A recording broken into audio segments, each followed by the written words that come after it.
Nós começamos semana passada o tema Alegria do Senhor dentro do livro de Filipenses. Quem leu o livro de Filipenses aqui? Maravilha. Nós vamos dar aqui uma recapitulação rápida e avançar um pouco mais. Na semana passada nós dissemos que há 5 níveis de alegria possível ao ser humano, alegrias legítimas, né? Da mais externa, da mais superficial à mais profunda. Dissemos que o primeiro nível é o nível das sensações. Então a gente até brincou, quem aqui quando está com fome fica de mau humor? A maioria, né? Depois que encheu a barriguinha fica feliz. Então é uma alegria que vem das sensações físicas, né? Não tem nada de errado nela, mas ela é muito superficial, ela é muito susceptível de oscilações, ela não é duradoura, né? E o problema da pessoa fazer dessa alegria a sua alegria principal, ela se torna um animal, ela é movida por impulsos, né? Essa pessoa tende a ser um dependente químico, a ser uma pessoa viciada, né, em pornografia, ou até em adrenalina. É um problema. Então eu tenho que entender que é uma dádiva de Deus, né? Assim, comer uma comidinha gostosinha é bom demais. Quem gosta? Quem saboreia para valer com prazer, né? Tem gente que é gostoso até de ver comer, né? Porque a pessoa come, né? Ela desfruta. Bacana, é uma dádiva de Deus, bacana. O segundo nível de alegria, um pouquinho mais profundo que esse, é a alegria ligada às conquistas. Então tudo que está no mundo externo e passou a fazer parte do meu mundo, eu conquistei, seja qual for. Eu conquistei conhecimento, eu conquistei uma estabilidade, eu conquistei financeiramente, eu conquistei um bem, né? Qualquer conquista, eu conquistei uma posição. Conquistas trazem alegria, e Deus fez o ser humano um ser conquistador, né? Sujeitar e dominar a terra, Deus pôs isso na essência humana. Então as conquistas trazem uma espécie de alegria, boa também, legítima também, mas não tão profunda. Ela está ali na segunda camada.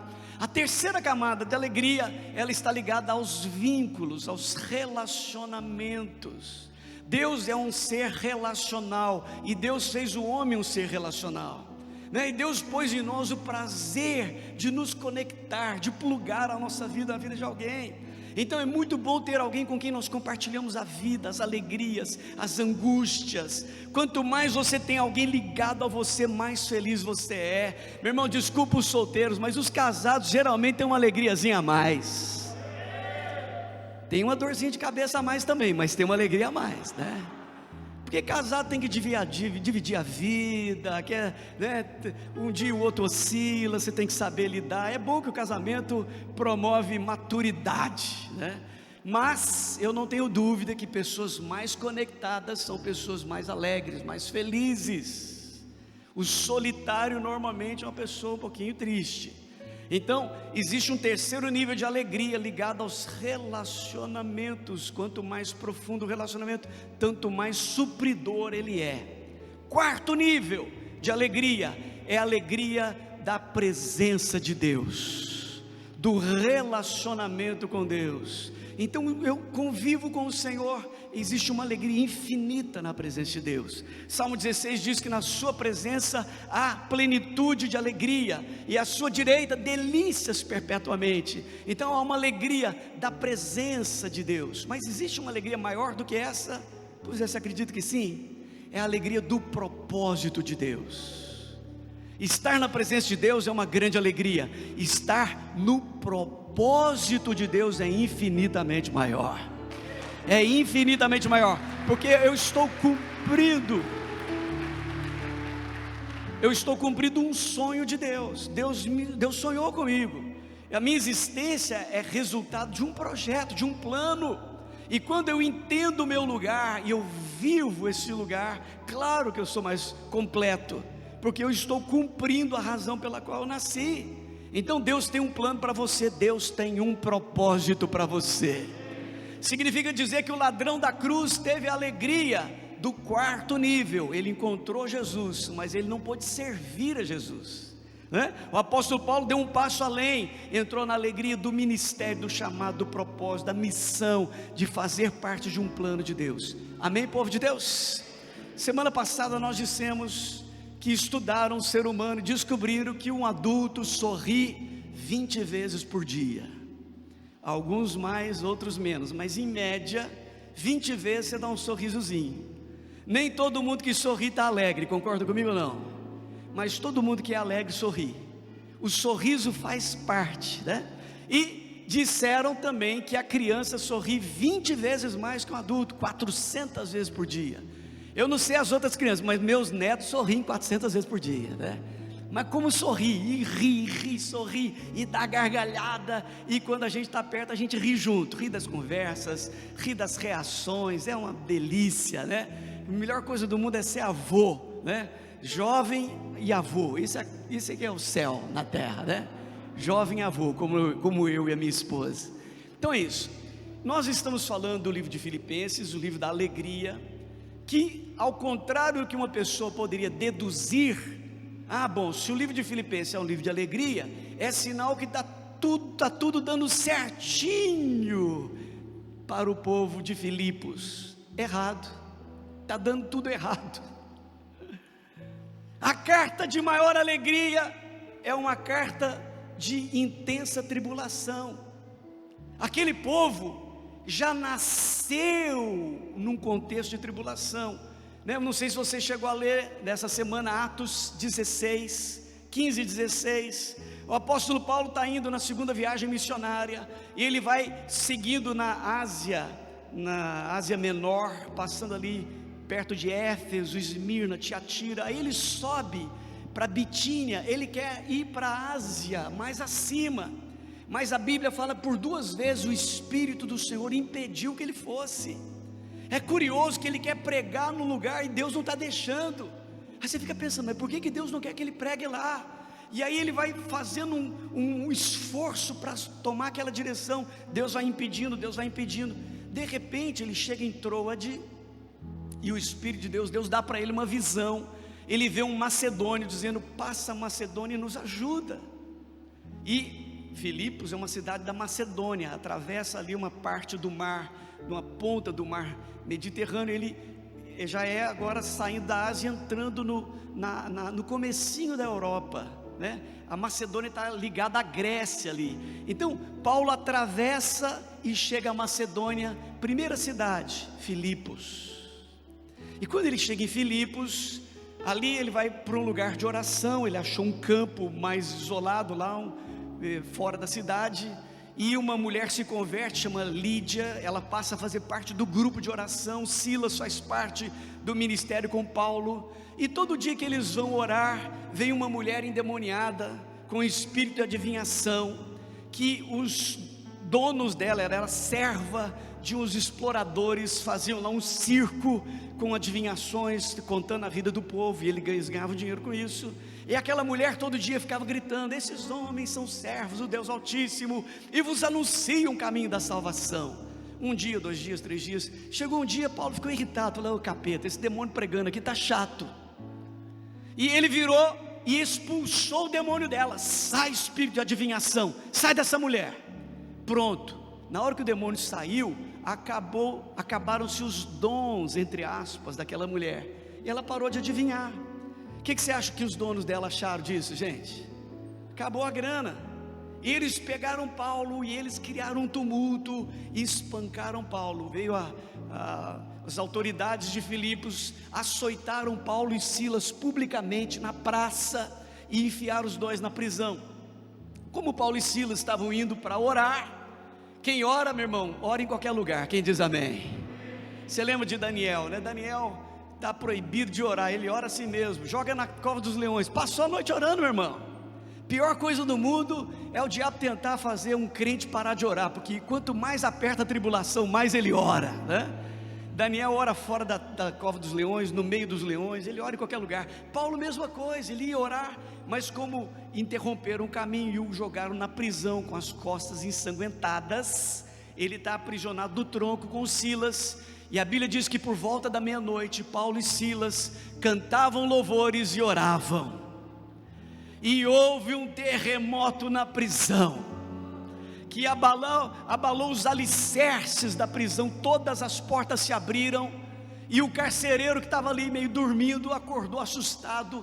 Quando ele viu as portas abertas, ele falou: já era. Um cidadão romano, um soldado romano, pagava com a própria vida pela vida dos prisioneiros que ele deixou fugir.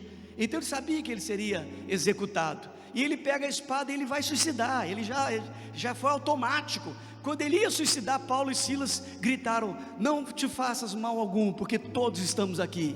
Meu irmão, que prisão do mundo, as portas se abrem e os presos continuam lá, hein?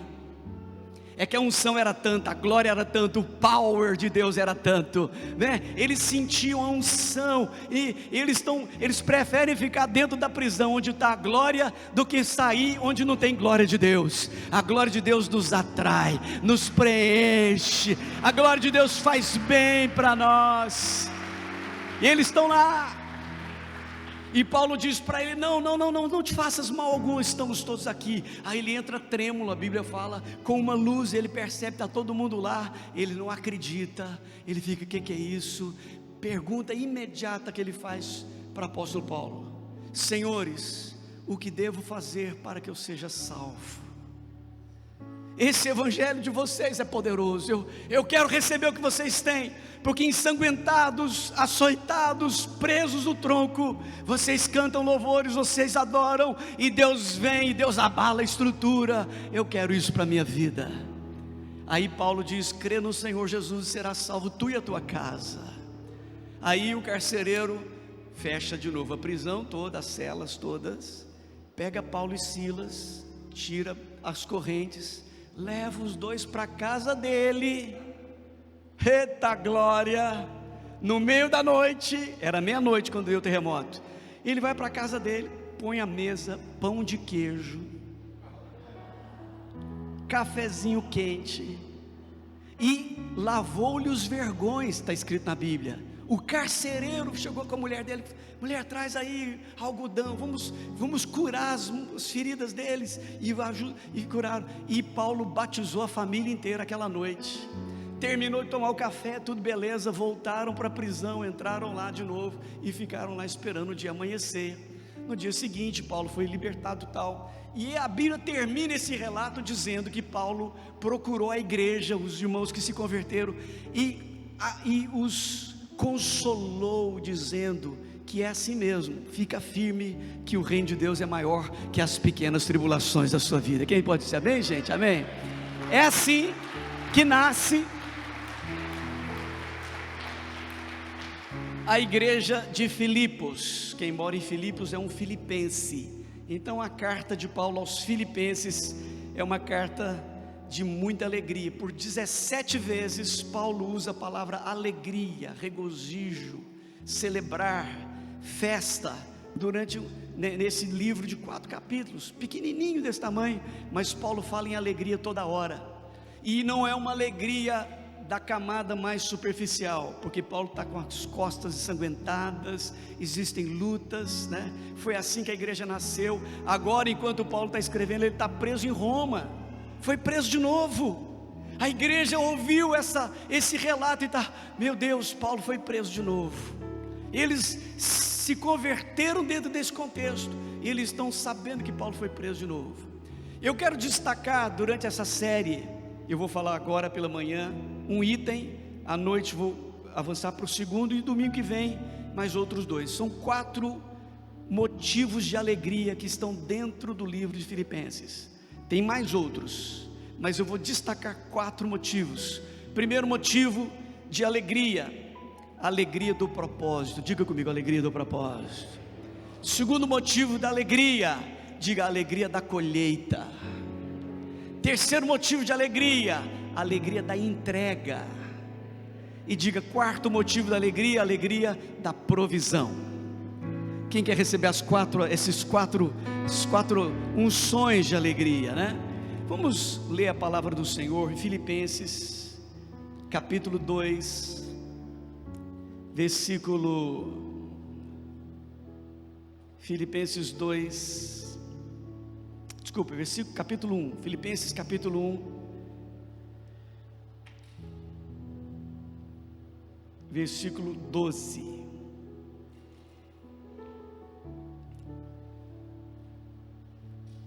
Vamos começar com 4, do 4 depois o 12. Fazendo sempre com alegria súplicas por todos vós. Paulo está dizendo: com alegria eu oro por vocês. Interessante, orar com alegria, né? Quem já começou a orar por alguém e ficou: meu Deus, obrigado, obrigado, aleluia, e você começou a celebrar, seu coração se tornou em festa pela pessoa por quem você está orando. Paulo está orando pelos filipenses, está dizendo: Senhor, abençoa os filipenses, ô povo maravilhoso. E Paulo começou a se alegrar: obrigado, Senhor, que igreja, que exército, que pessoas apaixonadas, aleluia. Paulo interrompeu a intercessão, enchendo o céu de gratidão, de louvor. Ele está fazendo com alegria súplicas por eles, em todas as minhas orações. Ele diz aqui, salta lá para o versículo 12, é onde eu quero trabalhar um pouquinho com você, 12 a 14. Quero ainda, irmãos, cientificar-vos, informar-vos de que as coisas que me aconteceram, Paulo está dizendo o seguinte: vocês foram informados que eu fui preso, vocês foram informados que o Império Romano me aprisionou, estou aqui preso em Roma, vocês estão sabendo disso, e eu acho que vocês se abateram. Ops, alto lá, não se entristeçam. Eu quero que vocês saibam que tudo que me aconteceu tem ajudado a propagar as boas novas. Ao invés deles me prenderem a palavra, eles me prenderam e a palavra foi mais longe ainda. Paulo está dizendo: o evangelho não foi aprisionado comigo, e o que importa é o propósito do nosso grande Deus. Amém, gente? É isso que Paulo está dizendo. Continua, versículo 13, de maneira que, verso 13, pode virar para a gente: pois todos aqui, incluindo toda a guarda do palácio, sabem que estou preso por causa de Cristo. Aqui foi usada uma expressão para simplificar a guarda do palácio, né? Originalmente a guarda pretoriana, é uma elite da guarda romana, que somente servia os comandantes. Essa elite da guarda romana, a guarda pretoriana, foi a que se envolveu mais proximamente de Paulo. Existe um conceito de que de 4 em 4 horas eles mudavam o turno, e alguém da guarda pretoriana ficava ali do lado do apóstolo Paulo. Ele está preso e o cara ficava lá. Aí eu fiquei imaginando Paulo: e aí, beleza? Aí o cara: ok, beleza. Sabe que Jesus te ama demais? E Paulo começava a falar do amor de Deus, jorrando uma alegria eterna, e aquele soldado saía abalado. Deixa eu dar uma pausa aqui. Lembram quando os sacerdotes mandaram prender a Jesus, e os guardas do templo foram até Jesus? Jesus estava pregando, eles pararam, ouviram a pregação inteira, voltaram de mãos vazias, e aí os sacerdotes disseram: cadê o prisioneiro? A resposta dos guardas foi: nunca ninguém falou como esse homem. Nós fomos prendê-lo, mas a palavra dele nos libertou. Como é que eu prendo alguém que me liberta, né? Como é que eu aprisiono alguém que me faz livre? É a mesma coisa. Os guardas aqui, da guarda pretoriana, eles estão ouvindo Paulo. Aí o primeiro sai, ele entrou todo arrogante, tal. Quando venceu o turno, ele sai todo quebrantado, chorando. Aí entra o outro, ele fala: se prepara. Um fala para o outro: se prepara, né? Aí vem o próximo: pois não, prisioneiro, tudo bem? Ô rapaz, você sabe que Jesus te ama, né? E isso criou um movimento dentro da guarda pretoriana. Eu fui estudar um pouquinho sobre a guarda pretoriana. Vários imperadores romanos caíram por ação da guarda pretoriana. Eles eram tão influentes, né, que eles estavam lá para proteger o imperador, mas eles tinham um poder de influência tão grande que eles criaram golpes, né? Parece que 9 deles caíram por influência da guarda. Então, gente, é um povo de muita influência, é uma elite na sociedade romana. Esses homens começaram a se converter. Aqui dentro do livro de Filipenses tem um lugar que Paulo fala assim: saúdam-vos os da casa de César. o imperador. Paulo tinha uma célula na casa do imperador, minha irmã.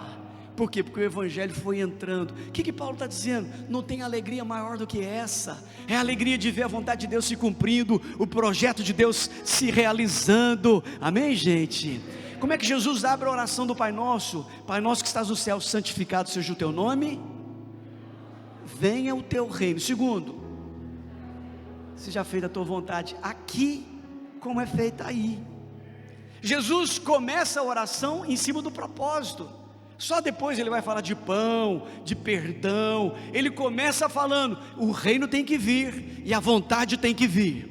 Porque se o reino vier e a vontade vier, o céu veio. E se o céu veio, tudo vem atrás.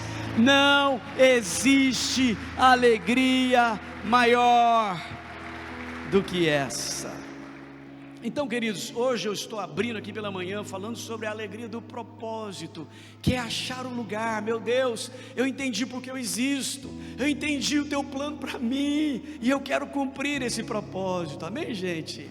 Existe um versículo sobre a alegria na Bíblia, o mais conhecido da igreja, que é esse, todo mundo sabe, a alegria do Senhor, todo mundo sabe. Qual é o contexto desse versículo? Está lá em Neemias. Eles começaram a ler as escrituras, o povo começou a chorar. E enquanto eles estão chorando, os sacerdotes se adiantam e falam: ei, não chorem, não chorem. Hoje é dia de alegria. Levai porções uns para os outros, vamos festejar, porque a alegria do Senhor é a nossa força. Força para quê? Força para quê? Esse povo tinha acabado de sair da Babilônia. Eles voltaram para reconstruir Jerusalém, para reconstruir a cidade, os muros, o templo.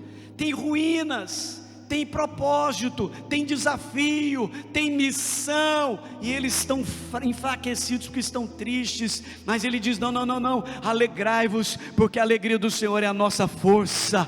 A alegria do propósito me dá força para trabalhar no propósito. Aliás, eles só foram para a Babilônia porque eles abandonaram o propósito, eles deixaram a Deus, foram escravos para a Babilônia, se arrependeram, Deus trouxe de volta para o propósito. A alegria do Senhor é a força que te faz um soldado do reino, um combatente de oração, um servo, uma pessoa que faz diferença na terra. Amém, povo de Deus? Então, a Bíblia me ensina que a alegria do Senhor é a nossa força. É a alegria do Senhor, é aquela que traz ânimo e força para a igreja.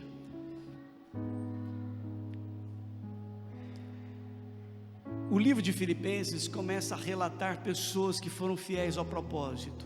Fala de Epafrodito, fala de Timóteo, fala do próprio Paulo e fala do principal que se entregou completamente por um propósito. Se chama Jesus Cristo. Capítulo 2, vamos fechar abrindo esse conceito do capítulo 2, versículos 5 a 11. E à noite eu quero avançar falando sobre a alegria da colheita. A alegria da colheita.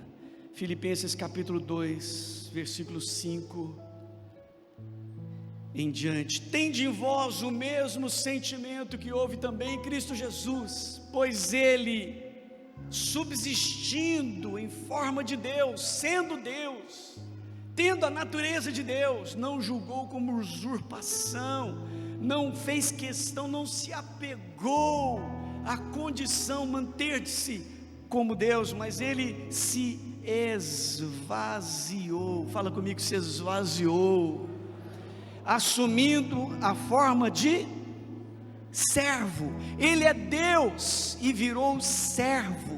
Ele se entregou a um propósito, ele se jogou no propósito e assumiu a forma de servo e tornou-se semelhança dos seres humanos. O Criador se tornou como uma criatura.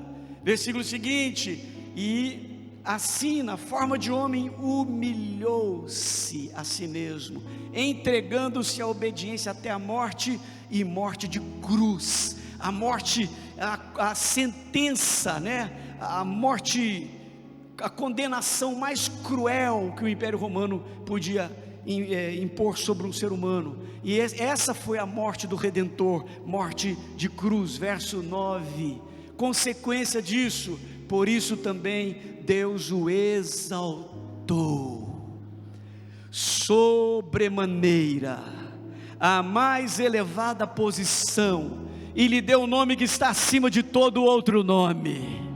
Quem crê que o nome de Jesus está acima de todo outro nome? Verso 10, para que ao nome de Jesus se dobre todo o joelho, dos que estão nos céus, na terra e debaixo da terra. Versículo 11, e toda língua confesse, declare, proclame que Jesus Cristo é o Senhor, para a glória de Deus Pai. Aleluia. Jesus resumiu a existência dele nessa terra ao propósito. Você quer uma receita da infelicidade? Eu vou te dar a receita da infelicidade. Depois você lê em casa Eclesiastes capítulo 1.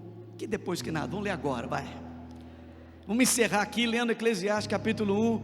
É a receita do infeliz. Eu queria tanto ser infeliz. Tá fácil, irmão. Vou te ensinar como ser infeliz. Eclesiastes capítulo 1, versículo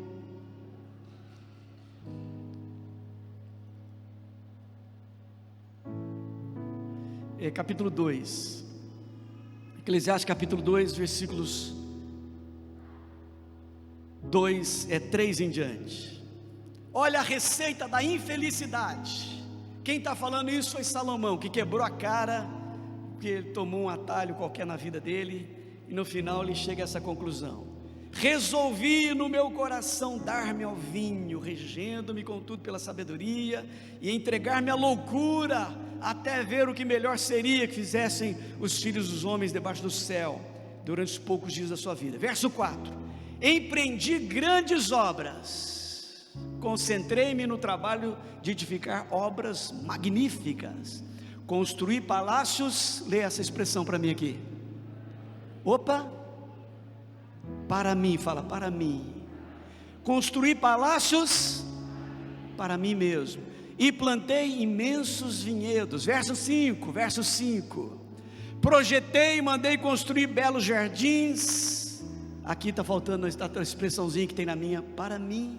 E pomares, e neles plantei para mim todo tipo de árvore frutífera. Verso 6, construí grandes reservatórios de água para irrigar os meus muitos bosques. Aleleu é um aleluia para eu, né? Ele está focado nele. Meus bosques verdejantes. Verso 7, comprei uma infinidade de escravos e escravas para mim, e muitos foram os que nasceram em minhas terras. Além de toda essa criadagem, tive mais bois e ovelhas do que todos os que viveram antes de mim. Aleleu. Versículo seguinte, verso 8, acumulei para mim, fala, para mim. A receita da infelicidade. Acumulei para mim prata e ouro, riqueza sem conta dos reis e das províncias. Escolhi para mim os melhores cantores e cantoras, servi-me de um imenso harém. Capeta do inferno, misericórdia. Experimentei os maiores prazeres que um ser humano pode sonhar, tudo para ele, meu irmão. Versículo 9, tornei-me mais poderoso e famoso do que todos os governantes que vieram em Jerusalém antes de mim, sempre me mantendo junto ao saber. Verso 10, de tudo quanto os meus olhos e meu corpo desejaram, não lhes neguei nada. Eu quero uma aventura, dou-lhe aventura. Eu quero um prazer, dou-lhe deu-lhe o prazer, Ele curtiu tudo, jamais privei meu coração de alegria alguma, sabia desfrutar de todo meu trabalho, essa pois foi a recompensa que obtive de todo o trabalho que realizei delicadamente. Versículo 11, considerei, no momento em que passei a examinar tudo que as minhas mãos haviam produzido, e o trabalho que eu tanto me esforçara com alegria para realizar, compreendi que na verdade tudo não passava de vaidade, um inútil e enorme vazio, como correr atrás do vento, ou seja, não há qualquer valor real, nada útil em tudo que se faz debaixo do sol. Quer ser infeliz? Está aqui a receita, siga certinho, e você vai ficar igualzinho Salomão, vida frustrada, arrasada, arruinada, sem propósito. Meu irmão, mas se você quer propósito, vai para o livro de Filipenses e aprenda que há uma alegria para quem abraça o projeto do Deus Todo-Poderoso, e essa alegria ninguém pode tirar de nós. Você, eu preciso terminar, mas eu preciso ler mais um trechozinho pequenininho, prometo que eu encerro nesse agora. Jesus está falando sobre a alegria da igreja versus a alegria do mundo. Deixa eu localizar aqui, um minutinho só. Essa alegria não vai mais sair, essa alegria não vai mais sair, essa alegria não vai mais sair de dentro do meu... Vocês sabem, hein, gente? Essa alegria não vai mais sair.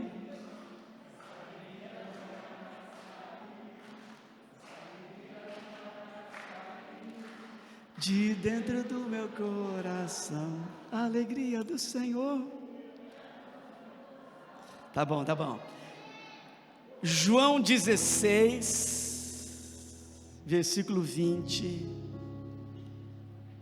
em diante. Quem está falando agora é o nosso maravilhoso Senhor Jesus. E Ele diz assim, Ele está avisando, Ele está preparando, vem batalha. Jesus está dizendo, segura firme aí galera, vem batalha, mas vocês vão vencê-la. Em verdade, eu vos digo que chorareis e vos lamentareis, e o mundo se alegrará, vós os entristecereis, porém a vossa alegria se transformará, porém a vossa tristeza se transformará em grande alegria. No reino de Deus, a tristeza se converte em alegria. O reino de Deus é maior do que a tristeza. O choro pode durar uma noite, mas a alegria vem pela manhã. Deus converte a tristeza em alegria, e Jesus está dizendo, a vossa tristeza se transformará em alegria. Verso 21, vamos adiante, nós vamos até o versículo, deixa eu achar aqui, até o 24, 21, a mulher que está dando à luz sofre dores e tem medo, porque chegou a sua hora, mas quando o bebê nasce, ela já não mais se lembra da angústia, por causa da alegria de ter vindo ao mundo seu filho. Depois que o propósito se cumpriu, a dor da construção do propósito nem é lembrada mais. A alegria de um projeto consumado é maior do que a aflição durante o projeto. Quem diz amém, gente? Versículo 22, né? Também vós agora estáis tristes e apreensivos, esse é um momento de sofrimento, mas eu vos verei de novo, então muito vos alegrareis, e mais ninguém tirará a vossa alegria. Ninguém vai conseguir tirar a sua alegria. Gente, tem gente que é ladrão de alegria nessa terra, tem ou não tem? Não, tem gente que a alegria dele é tirar a sua, sabia? Tem gente que vive na terra para tirar a sua alegria, a alegria dele é essa. Mas Jesus está dizendo: ninguém vai poder tirar a sua alegria. Eu vou plantar uma alegria tão profunda dentro de você, que ninguém vai tirar a alegria do seu coração. Essa alegria não vai mais sair. Essa música foi composta em cima desse versículo, verso 23, naquele dia não me pedireis mais nada, pois eu verdadeiramente vos asseguro que tudo que pedis ao Pai, Ele vos concederá a vós em meu nome. Verso 24 para encerrar: e até agora nada pedistes em meu nome, pedi e recebereis, para que a vossa alegria, a vossa felicidade seja completa. Deus vai alegrar o seu coração com as respostas da sua oração. Fique de pé, querido, por favor. Ah, Jesus, que é isso? Tem uma vida de muita alegria preparada nas mãos do Senhor para você. Meu Deus, como é que eu faço para viver muito mais dessa alegria? Viva muito mais do propósito de Deus. Hoje pela manhã nós estamos falando da alegria do propósito. À noite nós vamos falar da alegria da colheita, amém? Põe as duas mãos lá em cima, oferece sua vida a Ele, diz: Senhor, quero te servir, quero fazer sua vontade, quero cumprir o teu plano, quero ser útil nas tuas mãos. Senhor, eu quero fazer diferença na minha geração. Deus, eu não estou aqui de passagem por acidente nessa terra, eu estou aqui dentro de uma missão, de um propósito, de um projeto. Senhor, o Senhor tem um plano, e é isso que me governa, é isso que me rege, é isso que me dá alegria de viver. É tão bom te servir, é tão bom entregar algo pelo reino, por tua casa. Deus, dedicar a minha vida, meu tempo, meu esforço, meus bens, Senhor, meu talento, minhas oportunidades, tudo isso tem endereço, o endereço do teu reino, endereço do teu plano, do teu projeto, da tua vontade. Cumpra, Senhor, a vontade perfeita do teu coração. 1 minuto para você orar agora, falando sobre o seu propósito. Fala para Deus, onde é que você quer servir a Deus? Fala para Deus: Deus, eu quero ser útil, eu quero ser bênção. Eu não quero só ser um sanguessuga que recebe e não doa. Não, Senhor, eu quero ser um semeador, eu quero ser uma bênção, eu quero ser um pregador, eu quero ser um intercessor, eu quero ser alguém que consola os corações. Minha vida é um instrumento de Deus. Minha vida é um instrumento de Deus. Alabashuri alabahara alabashe.